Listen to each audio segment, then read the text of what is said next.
என்னங்க, இங்க வாங்க.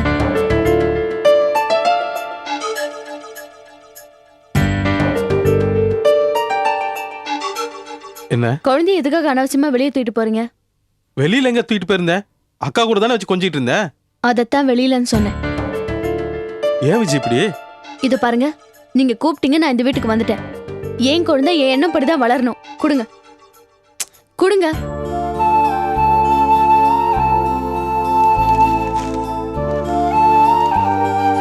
கோபி, உட்காருப்பா.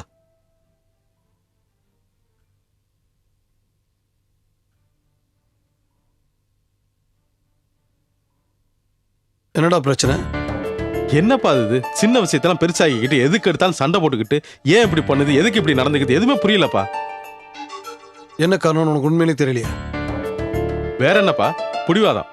தான் நினைக்கிறதான் கரெக்ட், தான் பேசுறதான் கரெக்ட், மத்தவங்க பேசுறது எல்லாம் தப்புன்னு நினைக்கிற ஒரு நினைப்பு. அதான் இல்ல, எல்லாத்துக்கும் காரணமே நீதான். நானா? ஆமாப்பா. அந்த பொண்ணோட விருப்பத்துக்கு மாறா நீ இங்க வற்புறுத்தி கூட்டிகிட்டு வந்த. அதான் அந்த பொண்ணு அப்படி நடந்துக்குது. ஏப்பா, நான் எப்பவாது விஜயோட விருப்பத்துக்கு மாறா நடந்திருக்கனா? இந்த தடவை அது பண்ணது எல்லாமே தப்புப்பா. அக்காவே அண்ணனையும் அவங்க வீட்டுல வச்சு விஜய் தப்பா பேசுனுச்சு. அதனாலதான் இங்க கூட்டு வரணும் நான் கூட்டு வந்தேன். கோபி, அந்த பொண்ணோட வீமை பத்தி உனக்கு தெரியும்ல. நீ இங்க வற்புறுத்தி கூட்டிட்டு வந்துட்ட. இப்ப வீமை அதிகமாயிடுச்சே. இப்ப வீட்டுக்கு கூட்டு வந்துடல. எப்பவுமே விஜய் பேச்சுக்கு மதிப்பு கொடுக்குற நீ இப்போ ஒரு சின்ன மாற்றத்தை ஏற்படுத்தும் போது அவளால் தாய்க்க முடியலையே. அதை அதிருப்தியா கோவமா வெளிப்படுத்துறா. இதுக்கு நான் என்னப்பா செய்ய முடியும்? ஒவ்வொரு வார்த்தையும் நான் யோசிச்சு பேச முடியுமா? யோசிச்சுதான் பேசணும். ஒவ்வொரு வார்த்தைக்கு முன்னாடியும் 1000 தடவை யோசிச்சுதான் பேசணும். உன்னோட ஒரு சின்ன முகசொலிப்ப கூட, ஒரு சின்ன மாற்றத்தை கூட அவளால தாங்கிக்க முடியலையே. அப்போ நீ யோசிச்சுதான் பேசணும். அவ தப்பு பண்ணா கூட அதை பட்டுன்னு சொல்லி காட்டக்கூடாது, பக்குவமா சொல்லி காட்டணும். என்னப்பா அது? புருஷன் முன்னாடிகளே அப்பா, இன்னைக்கு வரைக்கும் நானும் விஜயும் ஒரு நல்ல புருஷன் முன்னாடியே தான் இருக்கிறோம். நல்ல புருஷன் முன்னாடி இருக்கிறது மட்டும் பெருசு இல்ல, நல்ல பெத்தவங்களாவும் இருக்கணும். அதான் முக்கியம். ஏன்னா நமக்குள்ள இருக்கிற பிரச்சனை, கோபதாபம் இதெல்லாம் நம்மளோட நின்ற போறது இல்ல, அடுத்த சந்ததியும் அது பாதிக்கும். இதோ பாரு, விஜய் மனசுல கொஞ்ச நாளைக்கு அவங்க அக்கா வீட்டுல தான் இருக்கணும்னு ஆசைப்பட்டுச்சுன்னா கொண்டு போய் விட்டுரு. இதுக்கு அப்படி இங்க பிடிச்சி வச்சுட்டு இருக்க? கோபி, வாழ்க்கையில எப்பவுமே பிடிவாதம் நிலைக்காது, பிம்பு பண்றது நிலைக்காது. விட்டு கொடுத்து பாரு, அவகிட்ட அன்பு காட்டு, அதான் வாழ்க்கையில ஜெயிக்கும். ஏப்பா, நான் எப்பவுமே அப்படிப்பட்டவன் தானப்பா. தெரியும் கோபி, இனிமேல் நீ அப்படித்தான் இருக்கணும். ஒரு சின்ன அளவு கூட உன்கிட்ட மாற்றம் தெரியக்கூடாது. விஜய் எங்க இருக்கணும்னு ஆசைப்படுறாளோ, எத்தனை நாள் இருக்க ஆசைப்படுறாளோ கொண்டு போய் விட்டு வந்துரு.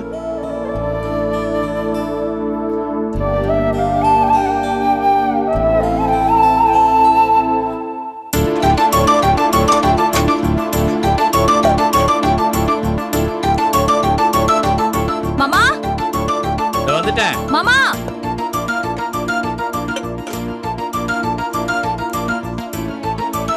என்னம்மா? மாமா, இதெல்லாம் அவருக்கு தர வேண்டிய மாத்திரைங்க. மாமா, இதை அவர் காலையில சாப்பிட்டதுக்கு அப்புறம் கொடுங்க. இதையும் கூட கொடுத்துருங்க. அப்புறம் இதை மத்தியானம் சாப்பிட்டதுக்கு அப்புறம் இந்த மாத்திரை கொடுங்க. சரி. அப்புறம் இதுல அவருக்கு டீ போட்டு வச்சிருக்கேன், கஞ்சி காய்ச்சி வச்சிருக்கேன். ஆனா அவர் இதை குடிக்க மாட்டாரு மாமா. உங்களுக்கு சாப்பாடு ரெடி பண்ணி வச்சிருக்கேன். இதெல்லாம் போதும்ல மாமா? எங்க கிளம்பிட்ட? ஆபீஸ்க்கு தான் மாமா. என்ன மாமா அமைதியாயிட்டீங்க? என்னடா இவ இப்படி பண்றாளே? நம்ம புள்ள மேல இருக்கிற அக்கறை இவ்வளவுதானான்னு தோணுதா? அப்படிலாம் ஒண்ணு இல்லம்மா.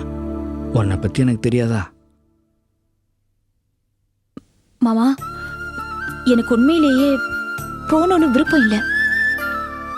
அவர் பக்கத்துல இருந்து அவரை கவனிச்சுக்கணும்னு தான் எனக்கும் விருப்பமா இருக்கு. ஆனா நான் இங்க இருந்தா அது எந்த அளவுக்கு நல்லதா இருக்கும்னு எனக்கே தெரியல. அவர் பண்றதெல்லாம் பார்க்கும்போது எனக்கு ரொம்ப கஷ்டமா இருக்கு மாமா. நான் இங்க இருந்தா அவர் என்ன பாக்குற ஒவ்வொரு நிமிஷமும் கோவம் ஆயிடுறாரு, டென்ஷன் ஆயிடுறாரு. அதனால அவர் தான் கஷ்டப்படுறாரு. நான் இங்க இருக்கிறதுனால அவரால நிம்மதியா இருக்க முடியாதுன்னு தோணுது. அதனால தான் மாமா நான் ஆபீஸ்க்கு போகணும்னு முடிவு பண்ணிட்டேன். புரியுதுமா, எனக்கும் புரியுது. அவர் மனசுல எந்த டென்ஷனும் இல்லாம ரிலாக்ஸ்டா ஓய்வு எடுக்கணும்னு டாக்டர் சொல்லியிருக்காரு. நான் இங்க இருந்தா அது நடக்காதுன்னு ஒவ்வொரு நிமிஷமும் நிரூபிச்சிட்டு இருக்காரு. எனக்கு வேற வழி தோணல மாமா. நான் ஆபீஸ்க்கு போறேன். மாமா, அவரை கவனமா பாத்துக்கோங்க. சரிம்மா.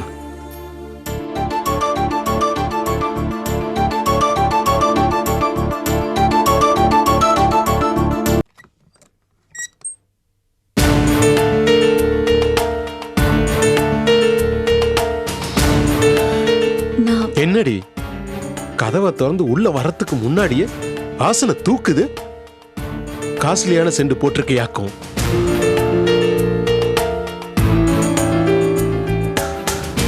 சீவி சிங்காரிச்சுக்கிட்டு ஊர்கோலம் போற மாதிரி கிளம்பியாச்சா? டாக்டர் என்ன சொன்னாரு? 4-5 நாள் பக்கத்துல இருந்து பாத்துக்கணும்னு சொன்னார் இல்ல? கொஞ்சம் கூட சட்டையே பண்ணாம ஜம்முன்னு கிளம்பி பேக மாட்டிக்கிட்டு போஸ் கொடுக்கறியா? போஸ் நான் ஆபீஸ்க்கு போறேன். புருஷனுக்கு செய்ய வேண்டிய பணிவடையெல்லாம் செஞ்சாச்சு. இனிமேல் வீட்டுல எந்த வேலையும் கிடையாது. 2-3 கிழிச்சாச்சு. ஆபீஸுக்கு போய் எல்லாத்தையும் நிமித்த போறியா? ஓடி. சாரிங்க. முன்ன மாதிரி நீங்க திட்டுறதெல்லாம் கேட்டுட்டு என்னால இங்க நின்னுட்டு இருக்க முடியாது. நான் வேலைக்கு போறேன்ல. லேட்டா போனா அப்புறம் ஆபீஸ்ல இருக்கிறவங்க எல்லாம் திட்டுவாங்கல்ல. திட்டுவாங்க.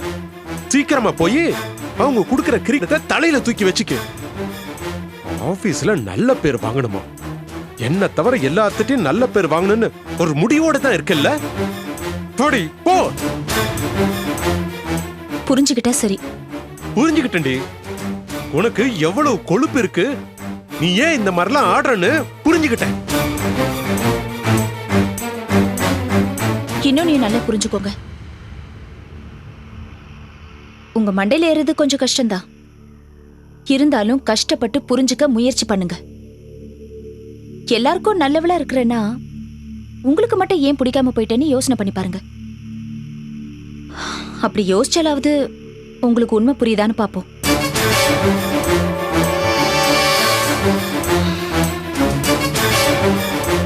நான் வரேன். நில்லுடி.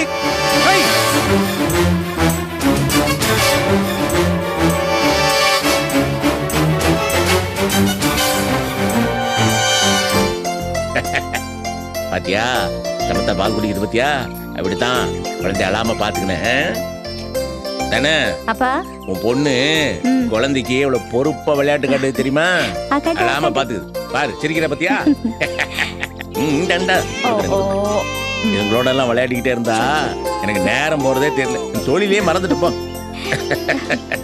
நான் அழகுற குளத்துல இருந்து கிளம்புனப்போ உங்களோட எல்லாம் கொஞ்ச நேரம் இருந்து விட்டு கிராமத்துக்கே சோழிய பார்க்க போகணும்னு தான் நினைச்சிட்டு வந்தேன். உனக்கு தான் தெரியுமே, வந்த இடத்துல 4-5 பிரச்சனை, தங்க வேண்டி வந்துருச்சு. கடைசியா கிளம்பலான்னு பார்த்தப்ப இந்த மழலை பட்டாளங்களும் சேர்ந்து முத்துவை போட்டு உட்கார வச்சிருச்சு. எனக்கு இப்போ ஒரு கவலை வந்துருச்சுமா. என்னப்பா? இதுங்களெல்லாம் நல்லபடியா வளர்த்து பெரியவங்க நாம முன் உதாரணமா இருந்து உலகத்துல நல்லது எது கெட்டது எதுன்னு சொல்லி கொடுத்து ஊரே மெச்சும்படியா இதுங்களை வளர்க்கணும். முக்கியமா இந்த ஆம்பளை பசங்களுக்கு கட்டிக்க போற பொண்டாட்டிய அன்பா பாசமா எப்படி வச்சுக்கணும்னு சொல்லி கொடுக்கணும். அது வரைக்கும் இந்த கட்டையில உயிர் தங்கணுமே. ஏன்பா அப்படி பேசுறீங்க? உங்க மன உறுதிக்கு நீங்க ரொம்ப விஷயம் இருப்பீங்க. நீங்க வேணா பாருங்களேன், உங்க பேரன் பேத்திகளோட, உங்க கொள்ள பேரன் பேத்திகளோட ரொம்ப விஷயம் இருப்பீங்க பாருங்க. நீ என்ன விட பெரிய பேராசக்காரியா இருக்கிற. அப்பா அவ தம்பிய பாக்கணுமா? அதான்ப்பா விஜய் பையனை. அதனால விஜய் ஒரு நாள் கூட்டு வந்துடலாமாப்பா? அப்படியா? ஓ பாரு, எனக்கு அவளை எங்க கொண்டாந்து வச்சுக்கணும் தான் ஆசை. எந்த தகவனுக்கு குழந்தை வீட்டுக்கு வரணும்னு ஆசை இருக்காது சொல்லு.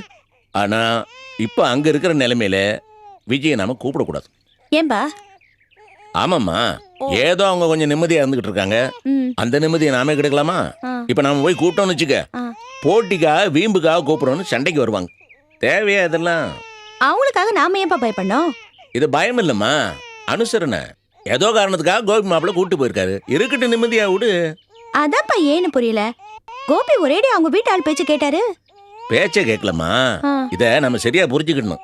இதை பாரு, என்னை பொறுத்த வரைக்கும் எனக்கு கோபி மம்பளையும் தெரியும், விஜி பொண்ணையும் தெரியும். விஜி ஏதாவது சொல்லியிருப்பா, இல்லைன்னா அப்படி கூட்டு போவாரா? போட்டும் விடு. என்னமோம்மா, என்னை பொறுத்த வரைக்கும் விஜயோட வாழ்க்கை மட்டும்தான் இப்போ சந்தோஷமா இருந்துகிட்டு இருக்கு. அவ அங்கேயே நிம்மதியா இருக்கு. விடு. ஓனப்பா ஓ, ஏன் அழுது? என்ன? பால் சாப்பிடணுமா உனக்கு? என்னடி? இந்தா.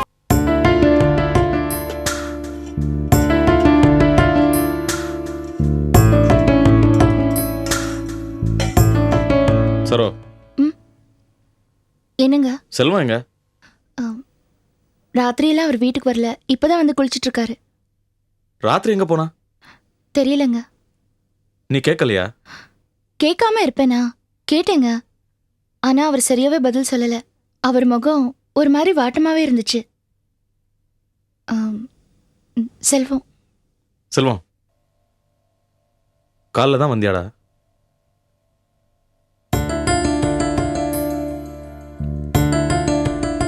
என்னடா பிரச்சனை? என்ன உன்னோட வருத்தம்? அதெல்லாம் ஒண்ணும் இல்ல.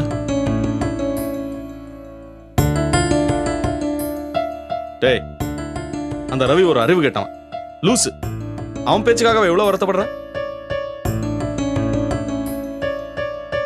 இத பாருடா, அந்த ரவிய மாதிரி ஒரு அறிவு கெட்டவன, நன்றி கெட்டவன, மூர்க்கத்தனமானவன நான் வாழ்க்கையிலேயே பார்த்ததில்ல.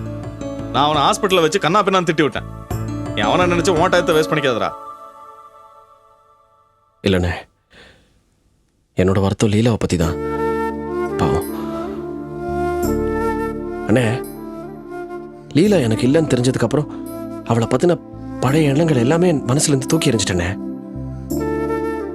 என்ன, லீலா அவ வாழ்க்கையில சந்தோஷமா நிம்மதியா இருக்கணும், அது ஒண்ணுதான் நான் ஆசைப்பட்டேன்.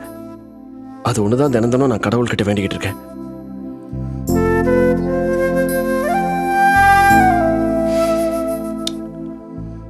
ஏண்ணி, எங்க எல்லாரையும் விட உங்களுக்கு தெரியும்ல லீலாவோட அருமை. எவ்வளவு ஒரு புத்திசாலித்தனம், நிதானம், துருதுருப்பான ஷார்ப்பான பேச்சு. அப்படிப்பட்ட ஒரு பொண்ணுக்கு வாழ்க்கையில இவ்வளவு சிரமங்கள் வரதுக்கு எந்த விதமான ஒரு நியாயமும் இல்லையா? நீ யோசிச்சு பாருங்க.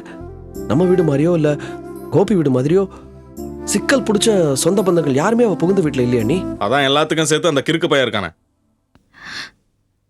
செல்வம், யாருக்கு என்ன கஷ்டம் வரணும்னு யார் தீர்மானம் பண்றது? நாம இல்லையே. அந்த கடவுளுக்கு ஏதோ இஷ்டம், அதனாலதான் லீலாவை இப்படி வாட்டி வதைக்கிறாரு.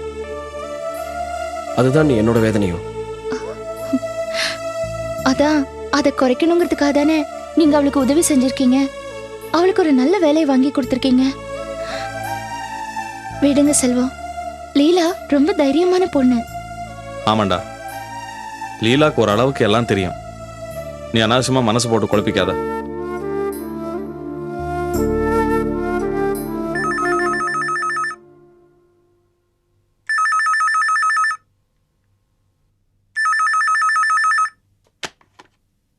ஹலோ மாணிக்கம், நான் தான்ப்பா அம்மா பேசுறேன்.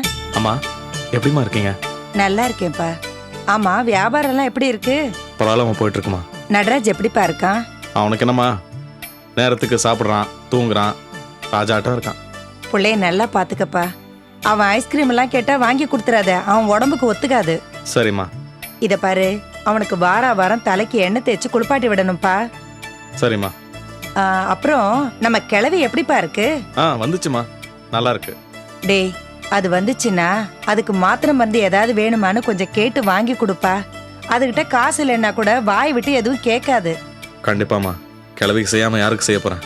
அம்மா, நீங்க நிர்மலாலாம் எப்படி இருக்கீங்க? குழந்தை எப்படி இருக்கு? எல்லாரும் நல்லா இருக்கோண்டா.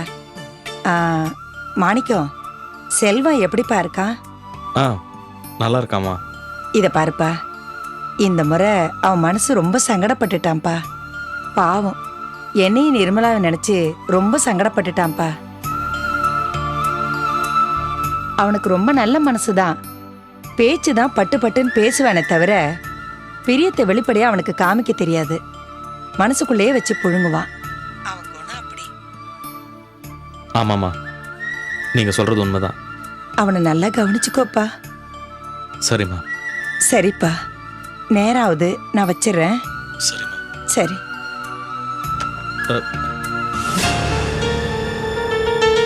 சரவம் நல்லாதாம்மா இருக்கான்.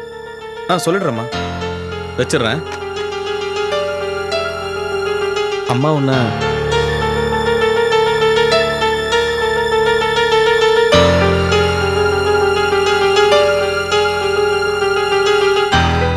செல்வம் கிளம்ப, கடைக்கு லேட் ஆச்சு.